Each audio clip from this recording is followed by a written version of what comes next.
আল্লাহ তুমি ইন্টারিমের রোহের মাগফিরাত কামনা করো।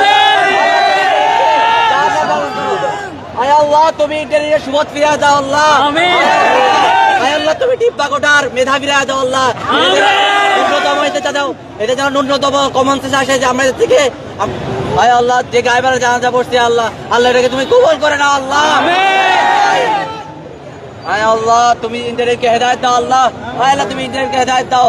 আর পরিশেষে আল্লাহ আমাদের সবাইকে তুমি এই দেশে বাধা উঁচু করে থাকার তৌফিক দান করো আল্লাহ।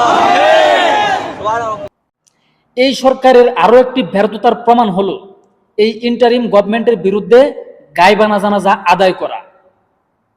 সরকারের অকাল মৃত্যু হয়েছে বলে দাবি করে চট্টগ্রামে এই সরকারের বিরুদ্ধে গায়বানা জানাজা আদায় করা হয়েছে। সেখানে দোয়া মাহফিল করা হয়েছে, মোনাজাত পড়া হয়েছে এই ইন্টারিম গভর্নমেন্টকে যেন হেদায়েত দান করে। তো চলুন দেখি ঘটনার প্রেক্ষাপট কি। রাজধানীতে বুয়েট শিক্ষার্থীদের উপর হামলার প্রতিবাদে এবং 3 দফা দাবির বিষয়ে অন্তর্বর্তী সরকারের পক্ষ থেকে কোনো সিদ্ধান্ত না আসায় সরকারের গায়বানা জানাজা পড়েছে চট্টগ্রাম প্রকৌশলী ও বিশ্ববিদ্যালয় চুয়েট এবং বেসরকারি প্রকৌশলী বিশ্ববিদ্যালয়ের শিক্ষার্থীরাও। তো চিন্তা করেন এই সরকারের কতটুকু অধঃপতন হয়েছে, এই সরকার যে ব্যর্থ এটাই কিন্তু একটা প্রমাণ করলো এই গায়বানা জানাজা আদায় করে যে একটা যৌক্তিক দাবি তারা মেনে নিতে পারতেছে না। এটাই কিন্তু ব্যর্থতার প্রমাণ। যদি আজকে সফল হতো তাহলে কিন্তু আজকে এই সরকারের বিরুদ্ধে গায়বানা জানাজা পড়তে হয় না। বুধবার 27শে আগস্ট মাগরিবের নামাজের পর চট্টগ্রাম নগরীর 2 নম্বর গেট এলাকায় গায়বানা জানাজা আদায় করেন শিক্ষার্থীরা। জানাজা শেষে বিশেষ মোনাজাতে অন্তর্বর্তী সরকারের হেদায়েত কামনা করেছেন তারা। তারপরে 2 নম্বর গেট থেকে সরে যান শিক্ষার্থীরা। সেখানে তারা মোনাজাতে করছে এই ইন্টারিম গভর্নমেন্টের জন্য তাদের উপরে যেন হেদায়েত দান করে আল্লাহ। কারণ কি, তারা সঠিক পথে নাই, সঠিক যেই দাবি যৌক্তিক দাবি এগুলো তারা মেনে নিচ্ছে না, কোনো কথাই তারা বলছে না। কেন? তারা আন্দোলন করতেছে, আপনারা আসেন এখানে তাদের সাথে কথা বলেন, কিন্তু তারা কোনো কথাই বলতেছে না। শিক্ষার্থীরা বলছেন যৌক্তিক দাবির পরেও সরকারের পক্ষ থেকে কোনো পদক্ষেপ নেওয়া হয়নি। রাইট, সেখানে কিন্তু সার্জিস হাসনাত এরা কিন্তু এই আন্দোলনের পক্ষে তারা ফেসবুকে স্ট্যাটাস দিয়েছে, কিন্তু সরকার এখন পর্যন্ত কোনো পদক্ষেপই নেয় নাই। আপনারা আসেন কথা বলেন, দেখেন কি সমস্যা।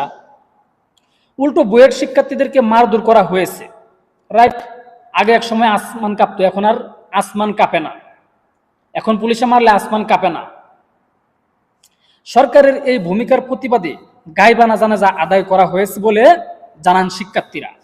ডিপ্লোমা প্রকৌশলীদের নামের আগে প্রকৌশলী লিখতে না দেওয়া সহ ডিপ্লোমা প্রকৌশলীদের কাউকে পদোন্নতি দিয়ে 9ম গ্রেডে উন্নতি করা যাবে না এবং 10ম গ্রেডের চাকরিতে ঢোকার ক্ষেত্রে স্নাতক প্রকৌশলীদের সুযোগ দিতে হবে। এসব দাবিতে বিক্ষোভ করে আসছে চুয়েট সহ বেসরকারি প্রকৌশলের বিশ্ববিদ্যালয়ের শিক্ষার্থীরা। তাদের দাবি দাবা তো যৌক্তিক।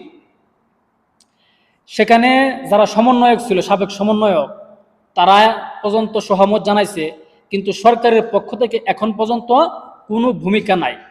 আর এই জন্য 24শে আগস্ট থেকে তারা 26শে আগস্ট পর্যন্ত 3 দিন ক্লাস বরখাস্ত করে তারা এই আন্দোলনে অংশগ্রহণ করেছে তাদের যৌক্তিক দাবি আদায় করার জন্য।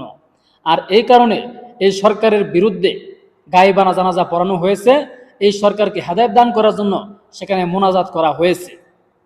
তাহলে এই সরকার কতটুকু ব্যর্থ এটা আপনারা কিন্তু প্রমাণ পেয়ে গেছেন। এই সরকারের ব্যর্থতার কারণে এখন গায়বানা জানাজা পড়ানো হয়েছে, এটাই কিন্তু প্রমাণ। আমি এর আগের ভিডিওতে এই সরকার যে ব্যর্থ সেটার একটা ভিডিও দিছি, আজকে সেই প্রমাণটা আমি দিয়ে দিলাম। তো যাই হোক, দেখা যাক সরকার কি পদক্ষেপ নেয়, অপেক্ষায় থাকুন। আসসালামু আলাইকুম।